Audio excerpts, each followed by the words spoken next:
사람은 나이가 들수록 사는 법을 새로 배워야 한다. 저는 이 말을 들을 때마다 문득 마음이 긴장되면서도 어딘가 모르게 따뜻해지곤 합니다. 나이가 든다는 것이 끝이 아니라 새로운 시작이라는 뜻처럼 들리기 때문이에요. 가끔은 이런 생각을 해봅니다. 우리가 살아온 날보다 남은 날이 더 짧아졌다는 것을 깨닫는 순간 사람은 비로소 나라는 존재를 진짜로 들여다보기 시작하는 건 아닐까 하고요. 젊을 땐 가족을 챙기느라, 일을 하느라, 눈앞에 쌓여있는 일들에 끌려다니느라. 정작 내가 나를 바라볼 시간은 거의 없었지요. 그런데 어느 날 문득 조용한 새벽처럼 마음이 고요해지는 시간이 찾아옵니다. 누군가 깨우지도 않았는데 저절로 눈이 떠지는 시간, 잠깐 혼자 숨을 고를 수 있는 그 순간 말입니다. 그때 비로소 마음 깊은 곳에서 작은 목소리가 들립니다. 나는 지금 어떤 사람일까? 나는 잘 살아온 걸까?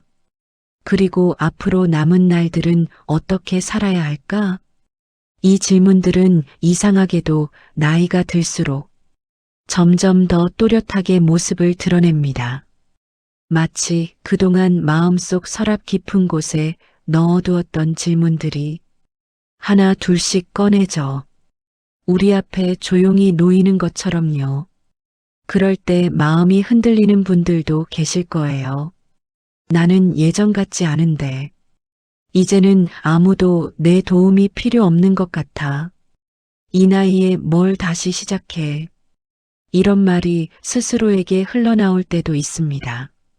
하지만 저는 오늘 새벽 이 시간을 깨워 이 이야기를 꺼내 들으시는 분들께 조용히 차분하게 그리고 아주 진심으로 말씀드리고 싶어요. 자존감은 청춘이 떠난 뒤에야 비로소 제 모습을 드러내는 보석 같은 것입니다.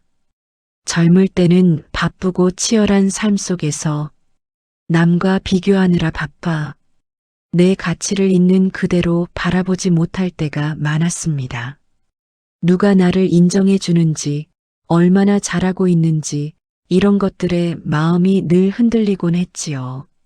하지만 어느새 시간이 지나고 삶의 무게도 조금은 내려놓게 되고 남의 시선보다 내 마음이 더 중요해지는 나이가 되면 그제야 우리는 처음으로 나라는 사람의 깊이를 바라보기 시작합니다. 어쩌면 노년은 평생 미뤄두었던 자기 자신을 비로소 만나게 되는 시기일지도 모릅니다. 누군가의 부모, 누군가의 아내, 남편, 직장인, 역할들 속에 가려져 보이지 않던 나, 그 사람의 얼굴이 조용히 떠오르기 시작하는 시간. 그래서 어떤 분은 노년이 되면 갑자기 외로움이 깊어지고 어떤 분은 허무함이 밀려오고 또 어떤 분은 그동안 억눌렀던 감정들이 불쑥 올라오기도 한다고 말합니다. 그건 부족해서가 아니라 멈춰 있었던 나라는 존재가 비로소 말을 건네기 시작하기 때문입니다. 저도 그렇습니다. 아이들을 키우고 가족을 챙기고 하루하루를 정신없이 꾸려가느라 정작 제 마음을 들여다본 적은 거의 없었습니다. 그런데 어느 날 아이들이 모두 자기 방으로 들어간 뒤 조용해진 거실을 바라보는데 이상하게 가슴이 허전해지더군요. 그때 처음으로 이런 생각이 들었습니다. 나는 지금 행복한가? 나는 나에게 잘하고 있는가? 그날 이후로 저는 조금씩 제 자신을 다시 들여다보기 시작했습니다. 그리고 깨달았습니다. 자존감은 나이가 들었다고 저절로 생기는 게 아니라는 거요. 이건 내가 나에게 보내는 존중, 내 삶을 바라보는 방식, 지금 이 순간의 나를 인정하는 마음에서 천천히, 아주 천천히 자라는 것이었습니다. 우리는 오래 살았다는 이유만으로 지혜로워지는 것이 아니듯 나이를 먹었다는 이유만으로 자존감이 생기지도 않습니다. 그러나 반대로 나이가 들었기에 비로소 자존감을 제대로 알아볼 눈과 마음이 생기는 것도 사실입니다. 이제야 알겠습니다. 자존감이란 젊을 때처럼 남들보다 잘한다는 자랑이 아니라 나는 나로서 괜찮다는 고요한 확신이라는 걸요. 오늘 이 시간 이 이야기를 들으러 와주신 당신도 아마 그런 질문을 마주하고 있지 않을까 싶습니다. 이제 남은 시간들은 어떻게 살아야 할까? 나는 앞으로 어떤 어른이 되고 싶은가? 어떻게 하면 나다운 품격을 잃지 않고 살 수 있을까? 그래서 오늘 저는 오래도록 많은 사람들의 마음을 지탱해 준 3명의 현인을 모시려 합니다. 삶의 후반부에서 존재의 의미를 다시 찾아낸 철학자, 고난 속에서도 존엄을 잃지 않았던 심리학자, 그리고 사람의 도리를 평생 가르쳤던 성인. 이 3분의 지혜는 노년에 겪는 외로움과 흔들림, 자신감의 무너짐, 삶의 허무함을 다른 시각으로 바라보게 해줄 것입니다. 오늘은 그분들의 지혜를 천천히 따라가며 우리 마음의 중심을 다시 잡아보겠습니다. 그리고 어쩌면 오랫동안 잊고 있었던 나라는 사람의 따뜻한 가치를 다시 발견하는 시간이 되길 바라며 이야기를 시작해 보겠습니다. 부디 이 시간이 당신의 하루를 조용히 밝혀주기를 바랍니다. 저는 나이가 들수록 한 분의 이야기가 더 자주 떠오릅니다. 철학자 김영석 교수님이십니다. 100세가 넘는 나이에도 글을 쓰고 강의를 하고 사람들에게 삶의 용기를 전해주셨던 분이지요. 교수님은 이렇게 말씀하셨습니다. 노년은 인생의 열매를 확인하는 시기입니다. 저는 처음 이 말을 들었을 때 참 오래 마음에 머물렀습니다. 왜냐하면 우리는 보통 노년을 쇠퇴나 마무리의 단계라고 생각하기 쉽잖아요. 그런데 교수님은 그 시기를 열매를 확인하는 시간이라고 부르셨습니다. 그 말은 마치 이렇게 말하는 것 같았습니다. 당신이 살아온 날들은 헛되지 않았다. 이제 그 열매를 바라보는 시간이 온 것이다. 저는 그 말이 얼마나 많은 노년의 마음을 살며시 다독여주는지 알 것 같았습니다. 살아오며 어느 날 문득 어깨를 내려놓고 잠시 숨을 고르기 시작하는 시간. 그때 우리는 스스로에게 묻습니다. 나는 괜찮은 사람인가? 지금의 나는 어떤 모습인가? 그 질문에 답을 찾지 못한 채 막막함을 느꼈던 분들도 계셨을 거예요. 그럴 때 김영석 교수님은 우리의 마음에 하나의 방향을 가리켜 주셨습니다. 노년의 가치는 남이 주지 않는다. 스스로 쌓아온 내면에서 나온다. 저는 그 문장을 천천히 되뇌어 보았습니다. 그리고 깨달았습니다. 우리 나이대가 되면 남이 나를 인정해 주길 기다리는 마음은 조금씩 내려놓고 내 스스로 나를 인정해 주는 힘이 필요하다는 것을요. 지금 이 시간에 들으시는 분께 여쭤보고 싶습니다. 나는 나를 인정해 주고 있나요? 나는 나에게 친절했나요? 저는 사실 오랫동안 그렇지 못했습니다. 가족을 챙기고 아이들을 키우고 살림을 꾸리느라 늘 정신이 없었습니다. 남을 위해서는 애썼지만 정작 나에게는 너무 인색했지요. 어느 날 남편이 그러더군요. 당신은 다른 사람한테는 그렇게 따뜻하면서 왜 자기 자신한테는 그렇게 엄격해? 그 말을 듣는 순간 참 많이 뜨끔했었습니다. 그때부터였어요. 나이가 든다는 건 내가 나를 더 따뜻하게 안아줄 수 있는 시간이구나. 이런 마음이 들기 시작한 것이요. 김영석 교수님은 또 이렇게 말했습니다. 사람은 늙어가는 만큼 성숙해져야 한다. 저는 이 문장을 떠올릴 때마다 마음이 차분해지곤 합니다. 나이가 들면 약해지는 것만 있는 줄 알았는데 오히려 깊어지는 것도 함께 있다는 걸 교수님은 늘 강조하셨거든요. 지금은 기억이 조금 느려질 수 있고 힘도 예전만큼 나지 않을 수 있지만 그 속에서는 평생을 살아낸 사람들만이 가진 특유의 깊이와 따뜻함이 피어나기 시작합니다. 저는 주변에서 그런 분들을 많이 봤습니다. 쉽게 화내지 않고 쉽게 조급해지지 않고 한 번 더 듣고 한 번 더 기다려주는 분들. 그런 분들은 모두 삶의 후반을 지나가는 과정에서 내면의 성숙이 자라난 분들이었습니다. 한 번은 이런 일이 있었습니다. 저보다 조금 먼저 노년을 맞이한 이웃 아주머니께서 저녁 산책길에 이런 말을 하시더군요. 나이 들면서 좋은 게 뭔지 알아요? 이제는 누가 나를 어떻게 보든 별로 신경 안 써.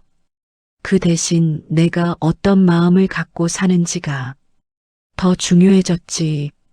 저는 그 말을 잊지 못합니다. 정말 노년의 지혜란 남의 눈에서 벗어나 나의 마음으로 다시 돌아오는 일인지도 모르겠습니다. 김영석 교수님은 사람들의 마음속에 남아있는 상처와 아픔도 조용히 어루만져 주셨습니다. 교수님은 말했습니다. 노년의 외로움은 자연스러운 것입니다. 외로움을 두려워할 필요는 없습니다. 외로움을 통해 우리는 더 깊어집니다. 저는 이 말을 처음 들었을 때 참 많이 위로가 되었습니다. 나이가 들면 자연스럽게 무언가가 조금씩 멀어지지요. 일이 멀어지고 사람들이 멀어지고 아이들도 각자의 삶을 살아갑니다. 그때 느끼는 텅 빈 마음을 우리는 외로움이라고 부르지만 김영석 교수님은 그 감정을 성숙으로 가는 길목이라고 말씀하셨습니다. 외로움은 나를 만나는 시간입니다. 이 말이 참 좋았습니다. 외로움이 나를 괴롭히는 적이 아니라 나를 돌아보게 하는 조용한 동반자라면 그 순간부터 외로움은 더 이상 무서운 감정이 아니게 되니까요. 저도 몇 해 전 집이 조용해진 어느 날 문득 그 말이 생각났습니다. 아이들이 각자 방으로 들어가고 남편은 늦게 들어온다기에 혼자 TV를 끄고 거실에 앉았습니다.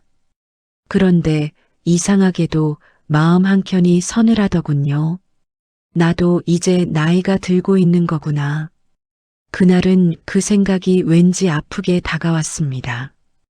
그때 교수님의 말이 떠올랐습니다. 외로움은 나를 다시 바라보게 만드는 시간입니다. 그래서 저는 스스로에게 조용히 물어봤어요. 나는 지금 어떤 사람이 되고 싶은가? 나는 앞으로 어떤 마음으로 살아가고 싶은가?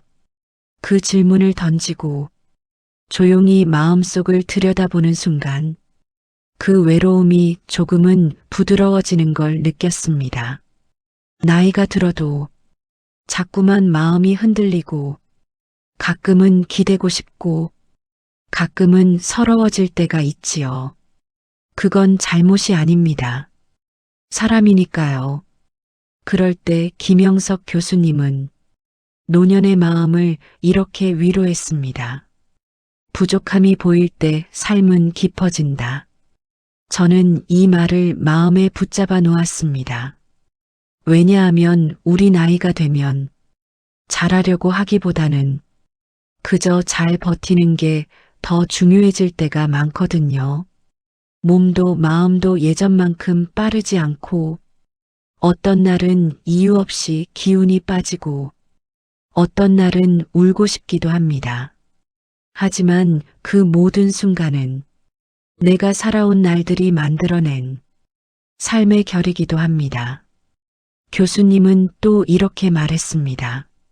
노년은 완성된 삶의 시간이 아니라 마무리하며 완성되어 가는 시간이다.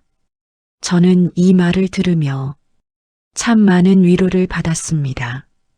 우리는 여전히 완성되어 가는 중이라고, 지금도 이 순간에도 내 삶은 계속 자라고 있고 내 마음은 여전히 성장하고 있다고요. 그렇다면 나는 지금 어떤 모습으로 완성되어 가고 있을까요? 혹시 나는 스스로를 더 따뜻하게 바라보고 있나요? 혹은 아직도 스스로에게 지나치게 엄격하지는 않은가요? 김영석 교수님은 노년의 가장 중요한 것은 마음의 품격이라고 했습니다. 그 품격은 거창한 것이 아닙니다. 작은 말 한마디, 작은 미소 하나, 작은 배려 하나에서 자라납니다. 저는 주변 어르신들이 식당에서 종업원에게 천천히 부드럽게 말하는 모습을 볼 때면 그게 바로 품격이라고 생각합니다. 가족에게도 그렇습니다. 손주에게 눈 맞추고 이야기해주는 마음, 남편의 말을 한 번 더 들어주는 마음, 스스로를 다그치지 않고 천천히 걸어가는 마음, 이런 것들이 모여 노년의 자존감을, 즉 나의 가치를 조용히 빛나게 해주는 것 아닐까요? 교수님은 또 이렇게 말했습니다. 노년은 자신을 사랑하는 법을 배우는 마지막 기회다. 이 말을 들으면 가슴이 서늘해지다가도 어딘가 따뜻해지는 느낌이 듭니다. 우리는 평생 누군가를 위해 살았습니다. 자식을 위해, 가족을 위해, 직장을 위해, 부모님을 위해. 그러다 보니 정작 나 자신을 위해 살지 못한 날들도 많았습니다. 이제는 조금 달라도 괜찮습니다. 이제는 나를 챙겨도 괜찮습니다. 나의 취미, 나의 기쁨, 나의 시간, 나의 쉼을 조금 더 소중히 여겨도 됩니다. 교수님은 마지막까지 사람들에게 이런 말을 하셨습니다. 노년은 새로운 행복을 시작할 수 있는 시간이다. 저는 이 말이 좋습니다. 노년이 끝이 아니라 행복의 또 다른 시작이라는 것. 지금껏 살아온 날보다 더 깊은 행복이 앞으로 남아있다는 것. 오늘 이 새벽에 당신께 말해주고 싶은 것도 바로 이겁니다. 당신의 노년은 아직도 아름답게 자라고 있습니다. 당신의 내면은 지금도 깊어지고 있습니다. 당신의 가치는 나이가 들수록 더 빛나고 있습니다. 우리가 잃은 것이 많아 보이지만 사실은 이제야 제대로 가질 수 있는 것들이 우리 앞에 천천히 놓이고 있는 것일지도 모릅니다. 나로서 살아가는 삶, 내 마음을 인정하는 시간, 내 가치를 깨닫는 순간, 이 모든 것은 지금 시작해도 늦지 않았습니다. 지금 이 새벽에 당신은 스스로에게 이렇게 말해도 됩니다. 나는 충분히 잘 살아왔다. 나는 내 삶을 존중받을 가치가 있다. 나는 나로서 괜찮다. 이 말을 마음속에 천천히 담아두시길 바랍니다. 그것이 바로 김영석 교수님이 전한 첫 번째 지혜입니다. 김영석 교수님이 노년의 가치를 내면의 깊이에서 찾았다면 빅터 프랭클은 한 걸음 더 나아가 이렇게 말했습니다. 인생은 어떤 상황에서도 의미를 발견할 수 있다. 프랭클은 평생 이 한 가지를 수백 번, 수천 번 강조하며 살았던 사람입니다. 그의 삶 자체가 그 증거였으니까요. 많은 분들이 이미 알고 계시겠지만 프랭클은 나치 수용소에서 가족을 모두 잃고 죽음의 위협 속에서 살아남았던 사람입니다. 그 끔찍한 경험을 통해 그는 인간이 끝까지 붙잡아야 하는 것이 무엇인지 깨달았습니다. 그것은 바로 존엄과 의미였습니다. 저는 그의 글을 읽을 때마다 마음이 서늘해지면서도 어딘가 깊은 울림이 올라옵니다. 왜냐하면 그는 존재의 가장 어두운 시간을 지나오면서도 삶을 포기하지 않는 이유를 찾아냈기 때문입니다. 그의 말 한마디 한마디에는 생존의 기록이 아니라 존엄을 지켜낸 인간의 무게가 담겨 있습니다. 프랭클은 이렇게 말했습니다. 인간에게서 모든 것을 빼앗을 수 있어도 단 한 가지는 빼앗을 수 없다. 어떤 상황에서도 자신의 태도를 선택하는 자유. 저는 이 말을 들을 때마다 오래 멈춰 서게 됩니다. 우리는 나이 들수록 잃는 게 많아 보입니다. 건강도 조금씩 멀어지고 체력도 줄고 일에서 벗어나고 사람들과의 관계도 느슨해지고 한때는 나를 필요로 하던 아이들도 이젠 그저 부모의 일상을 이해하지 못한 채 자신의 삶을 살아갑니다. 그럴 때 마음이 허전하고 무기력해질 때가 있습니다. 하지만 프랭클은 말합니다. 삶이 우리를 버린 것이 아니라 우리가 삶의 의미를 아직 발견하지 못한 것이다. 이 말은 책 속 글이 아니라 그가 직접 경험한 진실이었습니다. 수용소에서 그는 매일 굶주림에 시달리고 폭력과 죽음을 가까이에서 보며 누구도 장담할 수 없는 하루를 살았습니다. 그럼에도 그는 의미를 찾는 사람들만은 끝까지 존엄을 잃지 않는다는 것을 발견했습니다. 어떤 이는 사랑하는 가족을 다시 만날 수 있다는 희망으로 살았고 어떤 이는 미래에 해야 할 일을 떠올리며 버텼습니다. 누군가는 비참한 상황에서도 누군가에게 미소 한 번, 고개 끄덕임 하나를 건네며 인간으로서의 품위를 지키려 했습니다. 프랭클은 그걸 보며 깨달았습니다. 인간의 가장 깊은 힘은 의미를 향한 의지다. 저는 이 말을 노년을 살아가는 우리에게 꼭 전달하고 싶습니다. 사는 동안 우리 마음을 무너뜨리는 건 나이가 아니라 의미를 잃어버렸다고 느끼는 순간입니다. 누구는 나이가 들면 쓸모가 없어지는 것 같다고 말합니다. 누구는 내 역할이 사라졌다고 말하고 누구는 나는 이제 누군가에게 필요하지 않은 존재라고 말합니다. 그런 마음들이 노년의 자존감을 크게 흔듭니다. 그러나 프랭클은 말합니다. 삶의 의미는 젊음에서 오지 않는다. 지금 이 자리에서 발견하는 것이다. 저는 이 말이 노년의 모든 상처를 조용히 감싸주는 위로처럼 느껴졌습니다. 프랭클은 의미는 세 가지 길에서 온다고 했습니다. 첫째, 무언가를 창조하거나 이룰 때. 둘째, 누군가를 사랑할 때. 셋째, 고통을 존엄하게 견딜 때. 저는 이 세 가지 중 특히 세 번째가 우리 나이대에 참 귀하게 느껴졌습니다.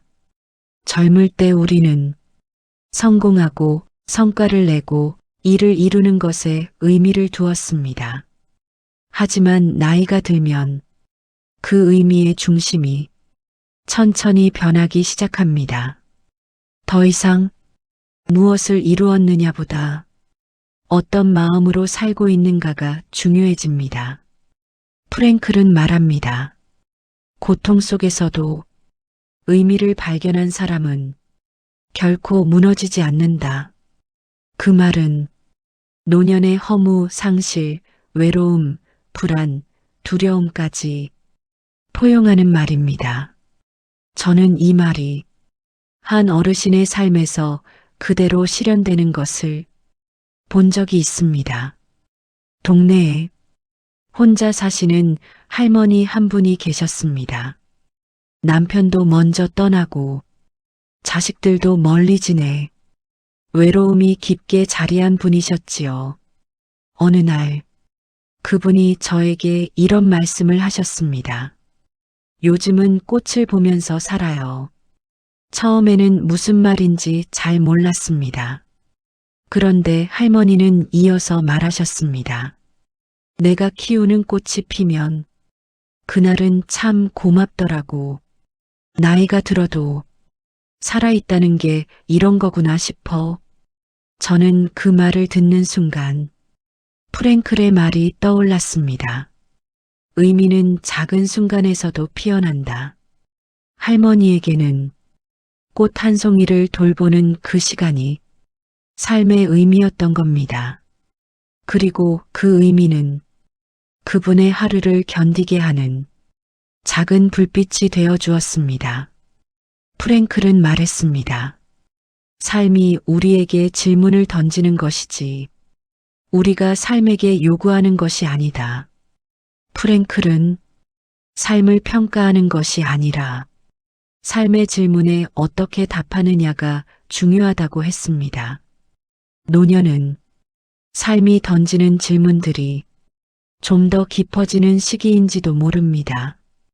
당신은 오늘 어떤 마음으로 살았나요? 당신은 스스로를 어떻게 바라보았나요? 당신은 어떤 의미를 붙잡고 있나요? 저는 이 질문들이 우리의 하루를 조금 더 따뜻하게 바꾸는 힘이 있다고 생각합니다. 프랭클은 또 이렇게 말했습니다. 사람은 어떤 상황에서도 태도를 선택할 자유가 있다. 이 말에서 저는 노년의 자존감이 비롯된다고 느꼈습니다. 몸이 약해져도 일이 줄어들어도 사람들과의 만남이 줄어들어도 우리가 선택할 수 있는 마지막 자유가 있으니까요. 그 자유는 나는 어떤 마음으로 살겠다 라는 내면의 결정입니다. 예를 들어 오늘 하루 내가 조금 더 친절해지기로 결정할 수도 있고 조금 덜 불안해지기로 결정할 수도 있고 스스로를 비난하기보다는 부드럽게 바라보기로 결정할 수도 있습니다. 이런 작은 마음의 선택들은 노년의 품위를 지키는데 아주 큰 힘이 됩니다. 또 하나 프랭클은 사랑에 대해 이렇게 말했습니다. 사랑은 인간이 도달할 수 있는 가장 높은 의미다. 그는 삶의 가장 잔혹한 순간에도 아내를 떠올리며 그 사랑이 자신을 살렸다고 했습니다. 저는 이 말이 우리 어머니 세대와 아버지 세대에게도 참 잘 맞는 말이라고 생각합니다. 평생 가족을 위해 살아온 분들, 남편을, 아내를, 아이들을 위해 자신을 내어준 분들, 당신의 삶의 의미는 이미 그 사랑 속에 있었던 겁니다. 그런데 문제는 정작 자신에게는 그 사랑을 나누지 못한 경우가 많다는 것입니다. 프랭클은 말했습니다. 인간은 자신을 사랑해야 진정한 의미를 찾는다.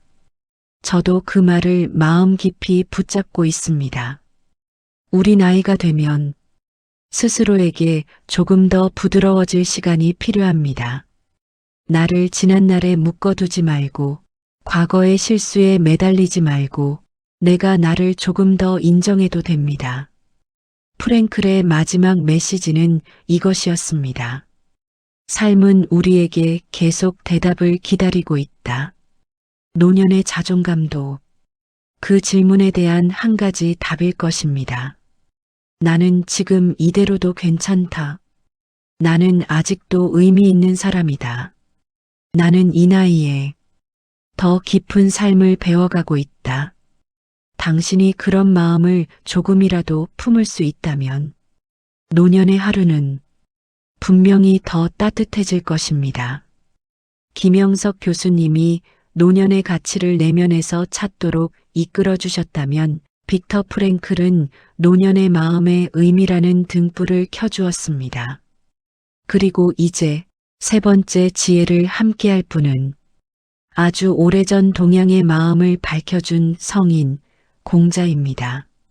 사람들은 흔히 공자를 엄격하고 딱딱한 가르침을 주던 스승 정도로 생각하지만 그의 말과 삶을 찬찬히 들여다보면 그가 얼마나 따뜻하고 얼마나 인간의 마음을 잘 알고 있었는지 금방 알 수 있습니다. 저는 나이가 들수록 공자의 말이 더 깊게 마음에 스며든다는 걸 느낍니다. 왜냐하면 공자는 어떻게 살아야 하는가라는 질문에 평생 답을 찾으려 했던 사람이기 때문입니다. 그리고 그 답들은 나이가 들어갈수록 더 잘 이해할 수 있는 것들이 많거든요. 공자는 이렇게 말했습니다. 사람은 나이 들수록 말이 적어지고 행동이 무거워져야 한다. 저는 이 말을 오래 기억하고 있습니다. 젊을 때는 말이 많습니다. 내가 옳다는 것을 말로 증명하려고 하고, 내가 해온 일들을 말로 설명하려 하고, 내가 느낀 억울함을 말로 풀어내려 합니다. 하지만 나이가 들수록 말을 아끼는 이유는 말이 무겁기 때문입니다. 그 무게를 알고 있기 때문이지요. 어느 날 저보다 나이가 훨씬 많은 이웃 어르신께서 저에게 이런 말씀을 하신 적이 있습니다. 사는데 말이 많으면 마음이 시끄러워져요. 그 말에 공자의 가르침이 겹쳐졌습니다. 말을 줄인다는 건 할 말이 없어서가 아니라 삶이 더 깊어졌기 때문입니다. 공자는 군자라는 말을 자주 사용했습니다. 군자는 단순히 도덕적인 사람을 뜻하는 것이 아니라 품격 있는 사람, 말과 행동이 조화를 이루는 사람, 자기 자신을 존중하는 사람을 말했습니다. 그리고 공자는 말했습니다. 군자는 조용하고 편안하다. 소인은 늘 불안하다. 저는 이 구절을 읽을 때마다 나이가 들수록 왜 마음의 평화가 중요한지 알 것 같습니다. 불안은 내가 나를 믿지 못할 때 생깁니다. 남의 평가에 민감하고 내 가치를 비교할 때 마음은 흔들립니다. 하지만 노년이 되면 공자가 말한 것처럼 조용히 편안히 머무는 마음을 배워야 합니다. 그 조용함은 세상과 거리를 둔 고독이 아니라 내 마음이 나를 괜찮다고 말해주는 아주 따뜻한 고요함입니다. 저는 이 조용함이 노년의 자존감의 핵심이라고 생각합니다. 공자는 또 이렇게 말했습니다. 배우기를 멈추는 순간 마음은 늙는다. 이 말이 참 좋습니다. 나이가 들었다고 해서 배움이 멈추는 건 아니니까요. 저는 70대가 넘은 지인분이 요즘 스마트폰 교실에 다니신다는 말을 들었을 때 마음이 참 흐뭇해졌습니다. 제가 물었습니다. 어르신, 어렵지 않으세요? 그분은 웃으며 말씀하셨어요. 어려우니까 배우죠. 어려운 걸 해낼 때 가장 젊어져요. 아, 공자의 말이 바로 이런 것이구나 싶었습니다. 배움이란 지식을 쌓는 것이 아니라 마음을 단단하게 만드는 것이었어요. 프랭클이 말한 의미가 삶을 이끄는 힘이라면 공자가 말한 배움은 삶을 지탱해주는 기둥이었습니다. 공자는 온화함에 대해서도 자주 이야기했습니다. 그는 이렇게 말했습니다. 부드러움은 강함을 이긴다. 이 말은 노년의 관계에서 정말 자주 떠오르는 말입니다. 나이가 들면 관계가 점점 단순해지면서도 가끔은 더 민감해질 때가 있습니다. 사소한 말에도 상처를 받기도 하고 가까운 사람일수록 괜히 서운함이 커질 때도 있습니다. 그럴 때 공자의 이 말은 마음을 조용히 가라앉혀 줍니다. 부드러움이 강함을 이긴다. 저는 이 말을 어느 겨울날 저희 어머니의 행동에서 본 적이 있습니다. 제가 젊었을 때 어머니와 다툰 적이 있었습니다. 그때 저는 상황을 제가 이겨야 한다고 생각했습니다. 말로 따지고 어머니께 상처되는 말을 하기도 했습니다. 그런데 어머니는 잠시 조용히 계시더니 이렇게 말씀하셨습니다. 그래, 내 말이 맞다. 근데 나는 내가 다칠까봐 걱정돼서 그랬지. 그 한마디에 저는 아무 말도 할 수 없었습니다.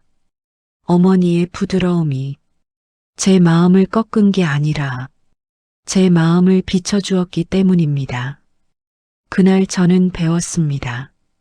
사람을 이기는 건 힘이 아니라 진심이구나. 부드러움이야말로 가장 강한 마음이구나. 공자가 말한 부드러움의 힘은 나이가 들수록 더 큰 자산이 됩니다. 젊었을 때는 부드러움이 약해 보이지만 노년에는 부드러움이 품격으로 보입니다. 공자는 가까운 사람과의 관계를 가장 중요하게 생각했습니다. 그는 이렇게 말했습니다. 가까운 사람을 사랑하지 못하면 다른 사람을 사랑할 수 없다. 이 말은 정약용 선생님의 말과도 닮아 있지요. 가족, 이웃, 늘 곁에 있는 사람들에게 먼저 따뜻해야 한다는 것. 공자는 사람과 사람 사이의 관계를 인이라는 하나의 마음으로 설명했습니다. 그 인의 본질은 상대가 소중하다는 걸 아는 마음입니다. 저는 이 말이 노년의 자존감을 지키는데 참 중요한 가르침이라고 생각합니다. 왜냐하면 우리가 누군가를 소중히 바라볼 때 동시에 나 역시 누군가에게 소중한 사람이기 때문입니다. 그 마음이 나의 존재 가치를 다시 확인하게 해주지요. 공자는 자기 자신을 어떻게 바라봐야 하는지도 아주 명확하게 알려주었습니다. 그는 이렇게 말했습니다. 군자는 스스로에게 엄격하고 남에게는 너그럽다. 저는 이 구절을 노년의 자존감과 연결해 생각해 봅니다. 자기 자신에게 엄격하다는 건 스스로의 삶을 책임진다는 뜻이지 자신을 몰아세우라는 뜻이 아닙니다. 오히려 나는 내 삶을 있는 그대로 받아들이겠다. 이 마음이 바로 스스로에게 엄격한 태도입니다. 그리고 남에게 너그럽다는 건 이제는 이해할 수 있는 사람이 되겠다. 이런 마음입니다. 우리 나이가 되면 상처도 많고 아쉬움도 많습니다. 하지만 공자는 그런 마음들을 다 품고 조금은 더 부드러워지라고 말합니다. 한 번은 저보다 나이가 많은 지인이 식사 자리에서 이런 말씀을 하셨습니다. 나이 들면 좋은 점은 사람을 있는 그대로 보게 되는 거예요. 왜 그런지 묻기도 전에 아, 그럴 수도 있겠구나. 그렇게 이해하게 되죠. 저는 그 말이 참 좋았습니다. 정말 나이가 주는 선물은 이해의 마음이 아닐까 싶었습니다. 공자는 겸손에 대해서도 깊은 메시지를 남겼습니다. 그는 말했습니다. 아는 사람보다 좋아하는 사람이 낫고 좋아하는 사람보다 즐기는 사람이 낫다. 저는 이 말은 노년의 자존감에 아주 큰 가르침을 준다고 생각합니다. 우리는 평생 해야 한다. 지켜야 한다. 참아야 한다. 이런 말들 속에서 살아왔습니다. 하지만 공자는 이제는 즐기라고 말합니다. 즐기며 배우고, 즐기며 살아가고, 즐기며 관계를 맺으라고 말합니다. 그 즐김 속에서 우리 마음은 다시 젊어질 수 있습니다. 또 공자는 자신을 탓하기 전에 오늘 할 수 있는 일을 하라. 이런 말을 남기기도 했습니다. 저는 이 말이 노년에 더욱 필요한 말이라고 생각합니다. 우리는 과거의 실수나 못다한 일들 때문에 스스로를 탓할 때가 많습니다. 하지만 공자는 과거가 아닌 지금 이 순간을 붙잡으라고 말합니다. 오늘 할 수 있는 일을 하라. 그건 거창한 일이 아니어도 괜찮습니다. 오늘 나에게 따뜻한 차 한 잔을 끓여주는 일, 오늘 내 마음을 부드럽게 다독이는 일, 오늘 스스로를 조금 덜 미워하는 일, 그 작은 일이 자존감을 다시 세워줍니다. 그리고 마지막으로 공자는 이렇게 말했습니다. 나를 이기는 사람이 가장 강한 사람이다. 노년의 가장 큰 싸움은 누구와의 관계도 아니고 어떤 환경도 아닙니다. 바로 나 자신과의 싸움입니다. 내가 나를 어떻게 바라보느냐, 내가 나에게 어떤 말을 건네느냐, 그 싸움에서 이기는 사람이 가장 품격 있는 어른입니다. 지금 이 새벽 당신도 스스로에게 말해보세요. 나는 잘해왔다. 나는 나를 이해할 수 있는 사람이 되겠다. 나는 나의 나머지 인생을 내 방식대로 단단하게 살아가겠다. 그 마음 하나가 당신의 자존감을 조용히 그러나 깊게 다시 세워줄 것입니다. 공자의 지혜는 수천 년이 지나도 왜 이렇게 마음에 남을까요? 왜냐하면 그는 사람의 마음을 알고 있었기 때문입니다. 상처도 외로움도 기대도 아픔도 모두 이해하고 있었기 때문입니다. 그리고 그 모든 삶의 굴곡 속에서도 우리가 지켜야 하는 것이 무엇인지 말해주었기 때문입니다. 그것은 바로 품위, 부드러움, 배움, 그리고 마음의 평화입니다. 이 세 번째 지혜가 당신의 하루에 작은 힘이 되기를 바랍니다. 지금까지 세 분의 이야기를 천천히 따라오시면서 어떤 마음이 드셨나요? 어쩌면 마음 한 구석이 조금은 따뜻해졌을 수도 있고, 조금은 울컥했을 수도 있고, 어쩌면 그냥 조용히 고개를 끄덕이게 되었을지도 모르겠습니다. 저는 오늘 이야기를 준비하면서 오랫동안 이런 생각이 들었습니다. 우리가 살아온 삶은 결코 가벼운 인생이 아니었다. 김영석 교수님이 말한 노년의 깊이, 프랭클이 말한 의미에 대한 의지, 그리고 공자가 말한 품위와 태도, 이 세 가지는 각각 다른 시대와 다른 언어로 쓰였지만 결국은 같은 방향을 가리키고 있었습니다. 나이 들어도 사람은 여전히 성장할 수 있다. 이 한 문장이 오늘 이야기의 모든 것을 품고 있는지도 모르겠습니다. 우리는 종종 노년을 마무리의 시간이라고 생각합니다. 하지만 오히려 노년은 삶의 진짜 의미가 조용히 드러나는 시간입니다. 나는 어떤 사람이었는가, 어떤 마음으로 살아왔는가, 이제 남은 날들은 어떻게 살아갈 것인가. 그 질문들의 답이 조금씩 형태를 갖추기 시작하는 시기지요. 이제는 다른 사람의 시선에서 벗어나 내 마음의 시선을 들여다볼 시간입니다. 그리고 그 시선 안에서 우리는 이렇게 말할 수 있어야 합니다. 나는 나로서 괜찮다. 나는 지금도 의미 있는 삶을 살고 있다. 나는 나의 존재를 존중할 가치가 있다. 자존감이라는 말은 젊은 사람들에게만 필요한 것이 아닙니다. 오히려 나이가 들수록 더 깊고 더 단단한 자존감이 필요합니다. 왜냐하면 노년은 소리 없이 삶의 무게가 바뀌는 시기이기 때문입니다. 젊었을 때는 가치가 밖에서 정해졌습니다. 회사에서의 역할, 가정에서의 책임, 사람들 사이에서의 입지.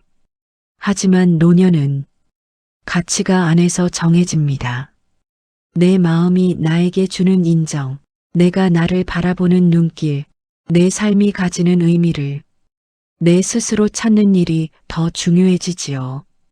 저는 어느 날 스스로에게 이런 질문을 던져본 적이 있습니다. 나는 나를 얼마나 존중하고 있나? 그 질문은 생각보다 오래 마음에 남았습니다.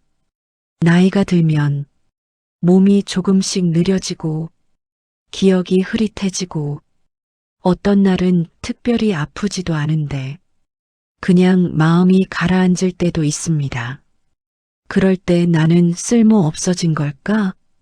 이제 내 역할이 끝난 걸까? 이런 생각들이 스멀스멀 올라오곤 하지요. 하지만 그런 마음이 드는 건 부족해서가 아니라 삶이 조용히 다음 단계로 넘어가고 있다는 신호입니다.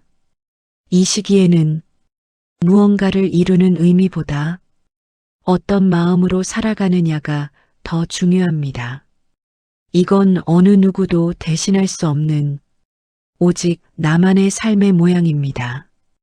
김영석 교수님은 노년의 가치를 이렇게 설명했습니다. 늙어가는 것이 아니라 깊어지는 것이다. 이 말은 노년의 자존감을 한 문장으로 정리한 말이 아닐까요? 프랭클은 말했습니다. 삶은 어떤 순간에도 의미를 찾을 수 있다. 이 말은 비워진 것 같은 마음에도 여전히 불빛이 남아있다는 뜻이지요. 공자는 말했습니다. 군자는 편안하다. 그 편안함은 태평함이 아니라 스스로를 믿는 마음에서 나옵니다. 세상이 흔들려도 내 마음이 나를 지탱해주는 힘. 그게 바로 노년의 품위입니다. 저는 요즘 하루를 마무리할 때 스스로에게 이렇게 물어봅니다. 오늘 나는 내 마음을 어떻게 대했는가? 나는 나를 조금이라도 이해하려고 했는가? 나는 내 삶을 존중하는 하루를 살았는가? 이 질문들에 완벽하게 답할 필요는 없습니다. 그저 이런 질문이 내 마음을 더 나은 방향으로 데려가 준다는 사실만으로도 우리는 이미 좋은 어른으로 성장하고 있는 것입니다. 이제 당신의 노년은 누구의 기준이 아니라 당신 스스로의 기준으로 살아도 괜찮습니다. 조금 천천히 걸어도 괜찮고, 조금 서툴러도 괜찮고, 조금 쉬어가도 괜찮습니다. 이제는 당신의 속도로 살아도 됩니다. 그리고 무엇보다 자신을 있는 그대로 따뜻하게 바라봐 주세요. 지금까지 살아온 시간, 기쁨과 슬픔이 섞인 그 깊은 날들, 치열하게 버텨낸 그 계절들, 그 모든 것들이 당신을 지금의 자리까지 데려와 주었습니다. 당신은 충분히 잘 살아왔습니다. 앞으로도 잘 살아갈 것입니다. 노년의 자존감은 내가 잘해왔다는 조용한 믿음에서 시작됩니다. 오늘 이 이야기가 당신의 마음 한자리에 작은 불빛처럼 남아있기를 바랍니다. 그 불빛이 내일을 따뜻하게 비춰줄 수 있기를 바라며 이제 오늘의 이야기를 마무리하려 합니다. 그리고 마지막으로 살며시 이렇게 말씀드리고 싶어요. 당신의 좋아요와 구독은 이 따뜻한 금빛 이야기를 조금 더 오래 세상에 남게 해주는 소중한 손길입니다. 고맙습니다. 당신의 내일이 조금 더 평온하고 조금 더 깊고 조금 더 따뜻하기를 진심으로 바랍니다.